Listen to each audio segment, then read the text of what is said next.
মানুষ বিরক্ত হয়, আস্তে আস্তে দূরে সরে যায়, কিন্তু একজন মহান রব যার কাছে যত চাইবেন তত তিনি কাছে নেবেন। সুবহানাল্লাহ বলেন। চাইলে রব খুশি হয়, না চাইলে বেজার হয়। এজন্য সব সময় আমরা ভরসা করব কার উপর? যে ব্যক্তি সব অবস্থা আল্লাহর উপর ভরসা করতে পারে, আল্লাহ পাক বলেন এই মানুষগুলোরে আল্লাহ বিনা হিসাবে জান্নাত দিবে। যেরকম সুবহানাল্লাহ। 3 নম্বর হলো এই আল্লাহর উপরে ভরসার জন্য ভরসা করতে গেলে দুইটা কাজ করতে হবে। একটার নাম হলো সবর, আর একটার নাম হলো শুকর। সুবহানাল্লাহ বলেন। একটার নাম সবর, আর একটার নাম শুকর। আল্লাহ বলে দুই অবস্থায় আমি আল্লাহ তোমাদের সাথে থাকবো। মুমিন, তুমি যদি জান্নাতে যেতে চাও, দুনিয়ার মধ্যে বিপদে ফলাবো, বিভিন্ন কষ্টে ফলাবো, কেমনে আমি পরীক্ষা করব?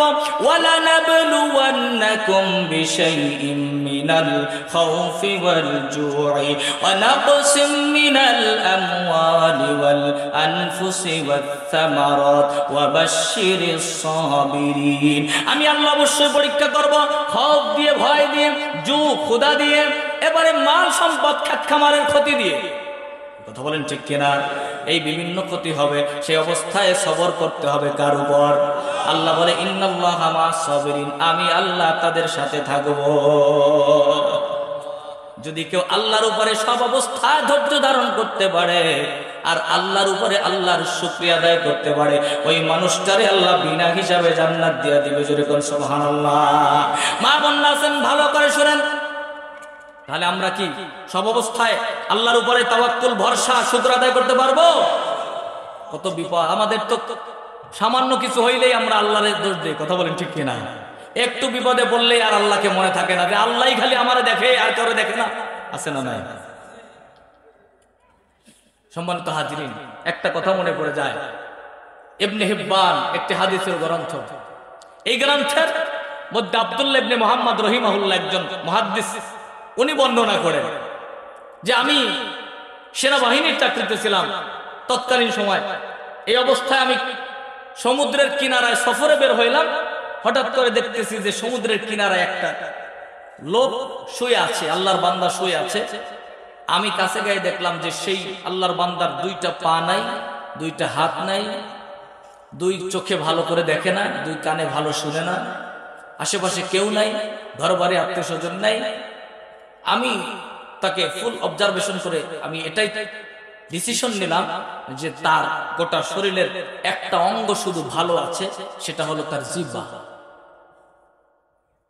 জিহ্বা ছাড়া আর কিছু ভালো নাই। আমি তাকাই দেখলাম যে সে তার জিহ্বা দিয়ে নারাই নারাই আকাশের দিকে তাকাইয়া কি যেন বলতেছে। সুবহানাল্লাহ বলেন। আমি একটু কৌতূহল নিয়ে আমি তার কাছাকাছি চলে গেলাম, গিয়ে আমার কানটা তার জিহ্বার কাছে নিয়ে আমি শুনলাম ওই লোকটা যার দুই পা নাই, দুই হাত নাই, দুই চোখে দেখে না, দুই কানে শোনে না, আত্মীয় স্বজন কেউ নাই, ঘর বাড়ি নাই, সম্পদ নাই, এই মানুষটা আকাশের দিকে তাকাইয়া জিহ্বা নারায় নারায় একটা দোয়া পড়তেছে। কি পড়তেছে শোনেন? আল্লাহুম্মা উযআনি আন আহমাদাকা হামদান উকাফি বিহি শুকরান নি'মাতাকাল্লাতী আন'আমতা আলাইয়া ওয়া ফাদ্দালতানি আলা কাসীরিন মিম্মান খালাকতা তাফদীলা। এই আরবিটা আপনারা কিছু বোঝেন না অনেকে। আমি এর মূল কথাটা বাংলায় এবার বলি, খেয়াল করেন। ওই বান্দাটা আল্লাহর কাছে আকাশের দিকে তাকাইয়া বলতেছে, আল্লাহ তুমি আমার দুনিয়ার কত মানুষের মধ্যে কত ভালো রেখেছো।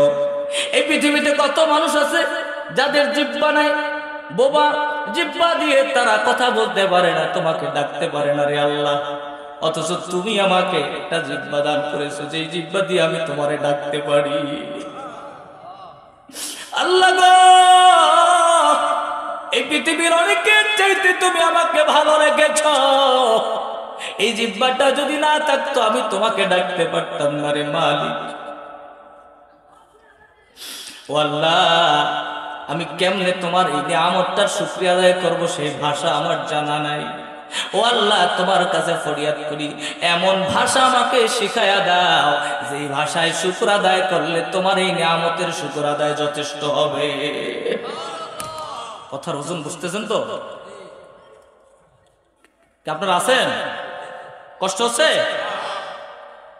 কি বলতেছে দেখে যে আল্লাহ এই নিয়ামতের শুকর আদায় কেমনে করবো এই ভাষাটা আমাকে শিখাই দাও, যেমনে করলে তোমার নিয়ামতের শুকর আদায় যথেষ্ট হবে এই যোগ্যতা আমাকে দাও। আহা, আব্দুল্লাহ ইবনে মুহাম্মদ রাহিমাহুল্লাহ বলতেছে, আমি অবাক হয়ে গেলাম, এই মানুষটা এই রকমের শুকর আদায় করতে পারে।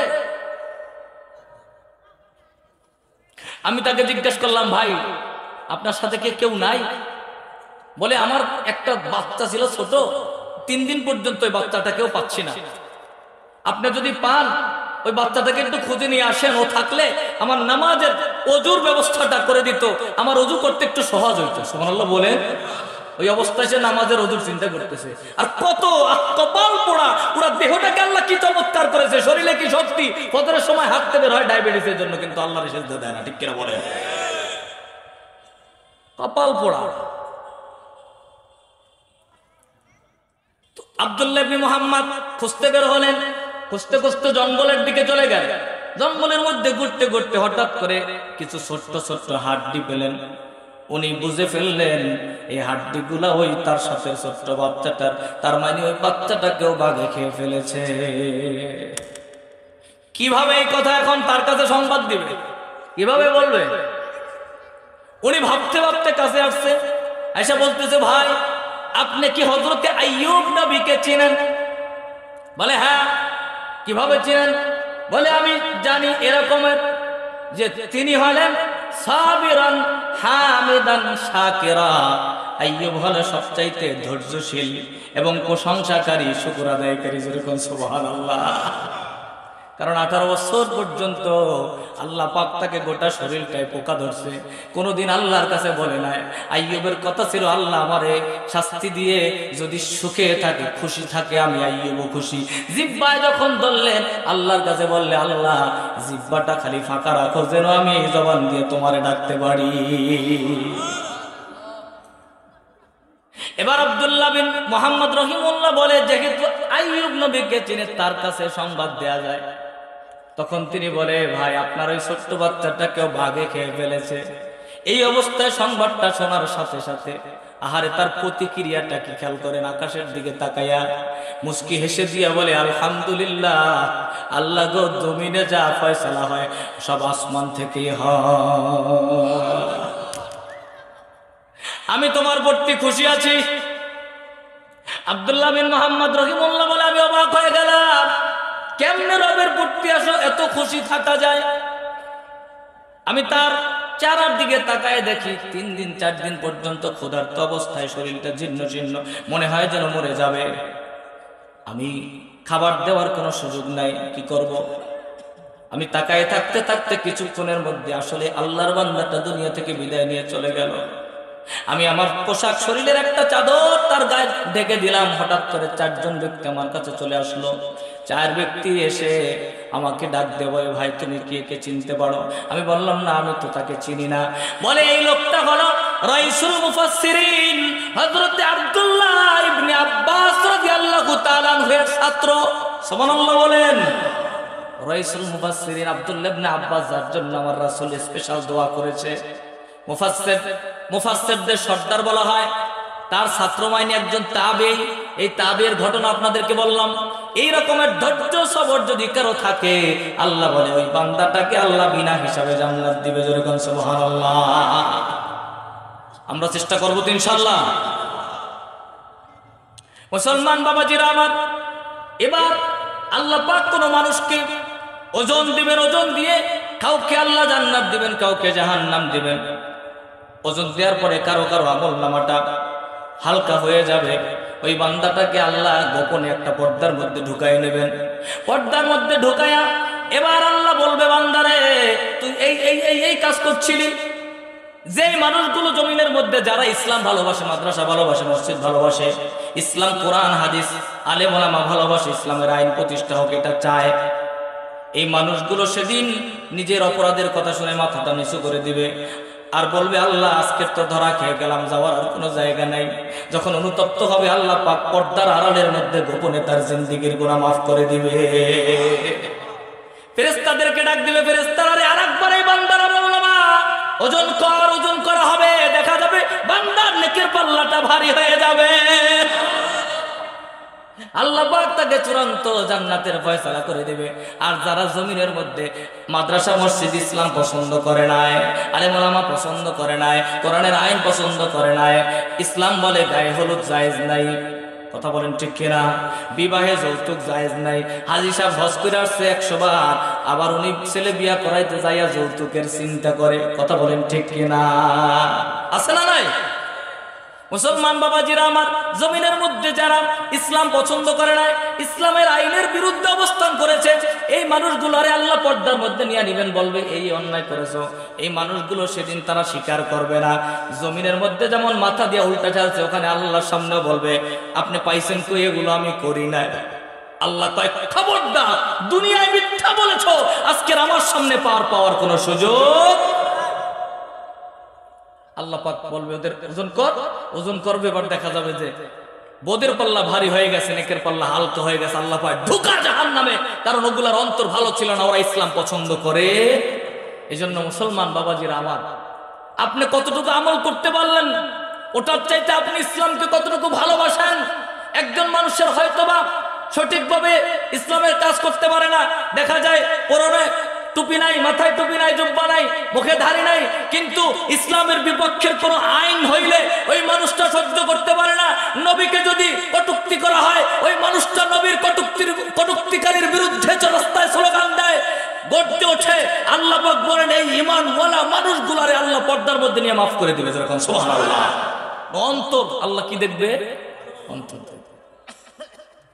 মুসলমান বাবাজিরা আমার, এবার আসেন কারা কারা মুসলমান হয়েও আল্লাহ জাহান্নামে যাবে। আজকের আমরা এই কথাটা বলে আমি শেষের দিকে চলে যাব ইনশাআল্লাহ।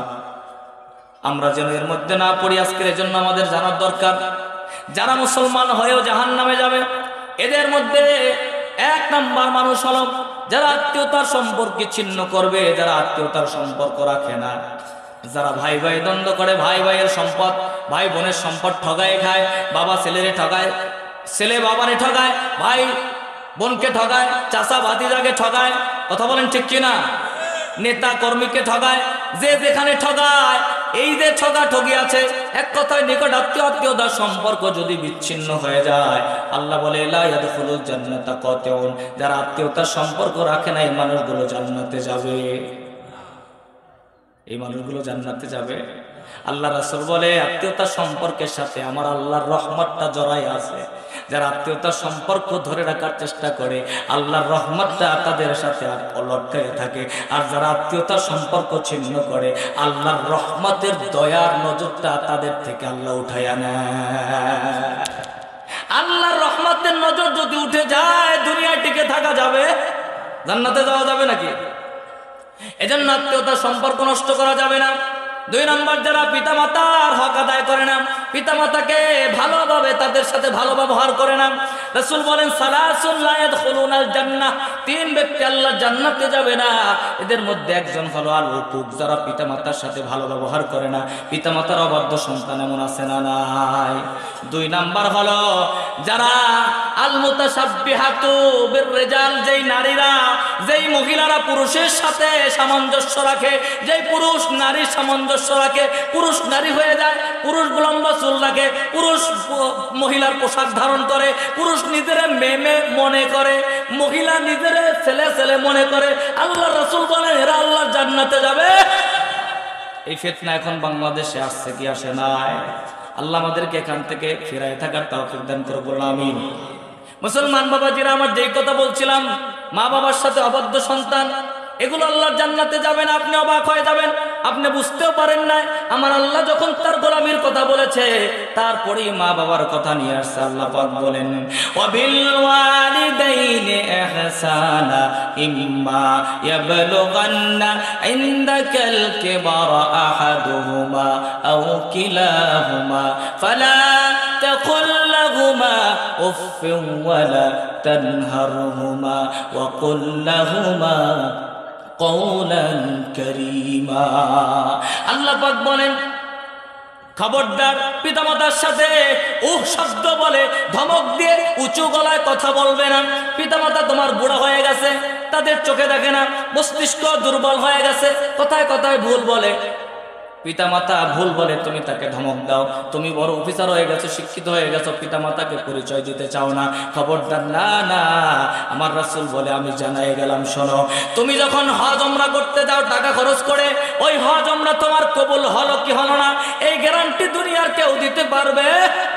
কিন্তু রাসূল বলে আমি রাসূল জমিনের মধ্যে গ্যারান্টি দিলাম, তোমার মা দুনিয়ার সবচাইতে কুৎসিত, দেখতে কালো, দেখতে বেটে, দেখতে অসুন্দর, বোবা, ল্যাংড়া, খোরা, দেখতে সবচাইতে খারাপ, কোনো ভালো না, পাগল। তোমার মা যদি এমন হয়, ওই মায়ের চেহারার দিকে যদি ভালোবাসা নিয়ে যদি একটাবার তাকাও, আমি রাসূল বললাম তাকাইতে দেরি হবে, আল্লাহ তোমার আমলনামায় একটা কবুলিয়াত হজের সওয়াব দিতে দেরি করবে না। এজন্য খবরদার পিতামাতারে কষ্ট দেওয়া যাবে না। পিতামাতা যাদের আছে আজকের গিয়ে তাদের কাছে ক্ষমা চান, হাত ধরে মাপ চান। আমি বললাম আল্লাহ আপনাকে যে রিজিক দিয়েছে, সম্মান দিয়েছে, ইজ্জত দিয়েছে, কোটি গুণ আল্লাহ বাড়ায় দেবে। আল্লাহু আকবার। আর যাদের পিতামাতা কবরে আছে, একটু কবরের পাশে যাইয়া একটু করে কোরআনের যা পড়েন পড়বেন, একটু দোয়া করবেন, আল্লাহর কাছে বলবেন আল্লাহ রব্বির হামহুমা কামা রব্বায়ানি সগীরা। আল্লাহ শিখাই দিয়েছে, আল্লাহ গো আমার ছোটবেলায় আমার মা বাবা যেমন আমার লালন করছে, আমি কিছুই দিতে পারলাম না, দোয়াও করতে জানি না, তুমি আমার মা বাবারে এমন করে লালন পালন করো। সুবহানাল্লাহ বলে বলতে দেরি হবে, আল্লাহ আপনার মর্যাদাকে জমিনের মধ্যে বুলন্দ করতে দেরি করবে না। আল্লাহ বলে ওয়াকফিদ লাহুমা জানাহাদ যুল্লি মিনার রাহমা, রহমতের ডানাগুলো মা বাবার জন্য একদম বিছায়া দাও। রাসূল বলেন আমার কাছে সাহাবীরা প্রশ্ন করছে ব্যয় করব কার পিছনে বেশি? আল্লাহ বলে দেন কুল মান ফাকতুম মিন খায়রিন ফালিল ওয়ালিদাইনি ওয়াল আকরাবিন। আপনি আপনার পিতামাতার পিছনে ব্যয়টা বেশি করেন, আল্লাহ পাক তাহলে খুশি হবেন, এটা হলো সর্বোত্তম ব্যয়। জোরে বলেন সুবহানাল্লাহ। তাহলে পিতামাতার সাথে খারাপ আচরণ করা যাবে? পিতামাতারে কষ্ট দিয়ে জান্নাতে যাওয়া যাবে? তাহলে মুসলমান হয়ে যারা জাহান্নামে যাবে, এই সন্তান হলো যারা পিতামাতার অবদ্ধ সন্তান, তারা আল্লাহর জান্নাতে যেতে পারবে? মুসলমান বাবাজিরা আমার, 3 নাম্বার যারা হারামখোর, এই মানুষগুলো জান্নাতে যাবে না। খেয়াল করেন, যারা সুদের সাথে লেনদেন করে, ঘুষের সাথে লেনদেন করে। আমার রাসূলুল্লাহকে আল্লাহ পাক সাক্ষাৎ নিয়েছেন মেরাজের রজনীতে। আপনারা জানেন ওই জায়গায় অনেক কিছু দেখাইছেন। এর মধ্যে হঠাৎ করে দেখানো হলো একটা রক্তের নদী। এই রক্তের নদীর মধ্যে কিছু মানুষ হাবুডুবু খাচ্ছে, আবার কিনারায় আসতে যাচ্ছে।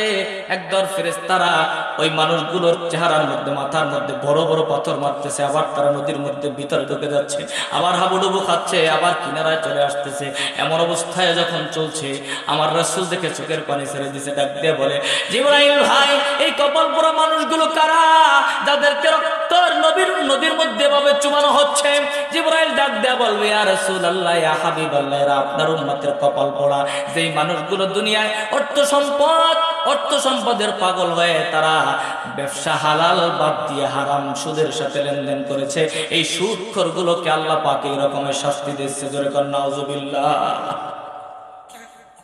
আপনারা কি রাগ করতেছেন? খুব খারাপ লাগতেছে আপনাদের?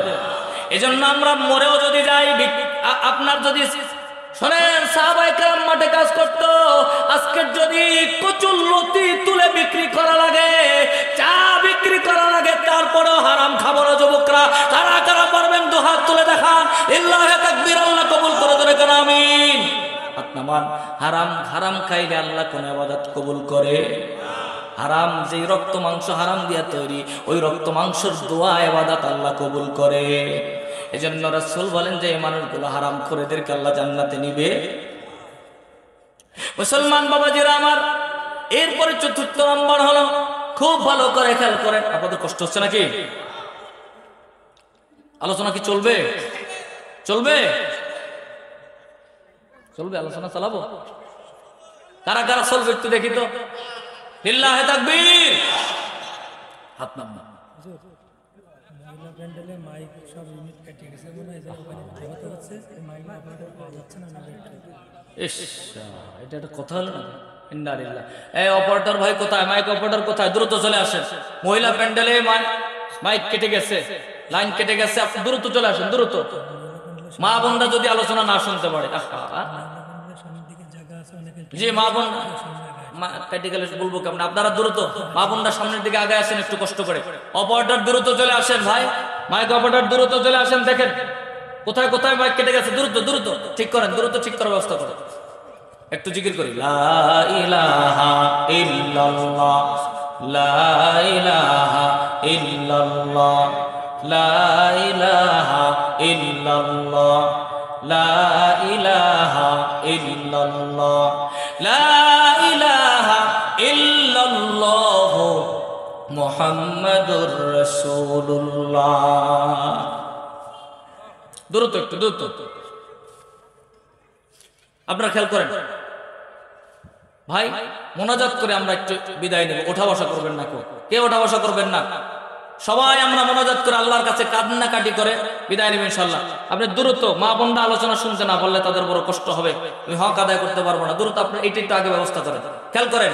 এরপরে আসেন, মুসলমান হয়েও যারা জাহান্নামী হবে, খুব ভালো করে খেয়াল করেন, মুসলমান হয়েও যারা জাহান্নামী হবে, এক শ্রেণীর মানুষ যারা যারা সব কিছু ঠিক আছে কিন্তু সব জায়গায় ইসলাম লাগে এটা মনে করে না, মনে করে নামাজ রোজা হজ যাকাতের মধ্যেই মনে হয় ইসলাম, কিন্তু যখন কোনো অন্যায় করে এবার রায় নিতে যায় উকিলের কাছে, এবার ওই মানুষটা তাহাজ্জুদ গুজার উকিল খোঁজে, এমন উকিল যে উকিলের কিছু পকেটে ঢুকাই দিলে উকিল তার পক্ষে রায় দেবে। কতক্ষণ ঠিক না আছে না নাই? আল্লাহ কয় ওয়ালা তাআকুলু আমওয়ালাকুম বাইনাকুম বিল বাতিল ওয়া তুদলু বিহা ইলাল হুক্কাম।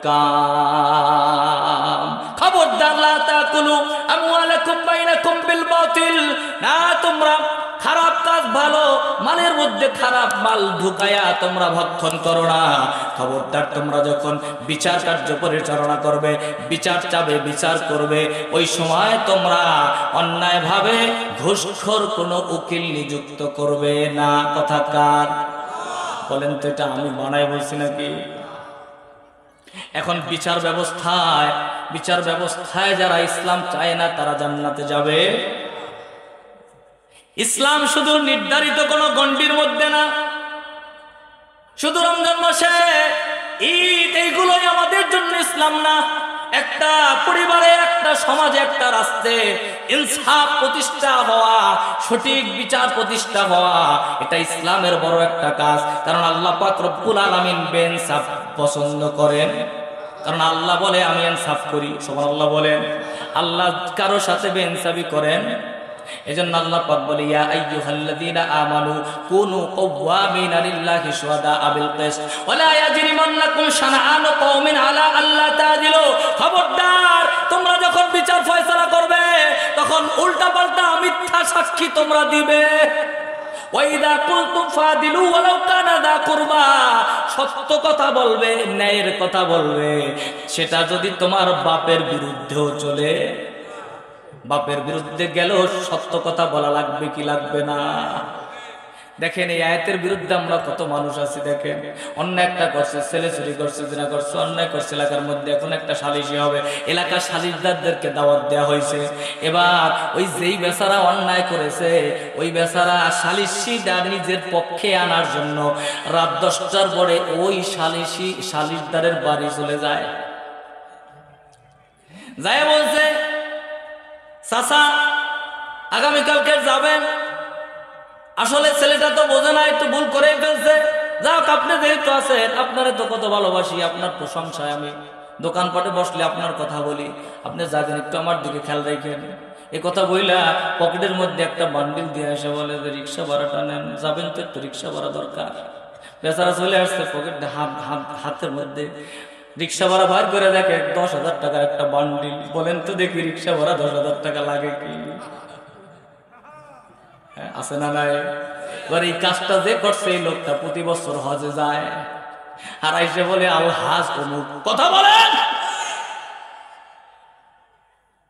না, না এটা উচিত হয় না। বরং আপনার ছেলে অন্যায় করেছে, আপনি সালিশদারকে বলবেন, আপনি ন্যায় বিচার করবেন, সেটা যদি আমার ছেলের বিরুদ্ধেও হয়। কথা বলেন ঠিক কিনা?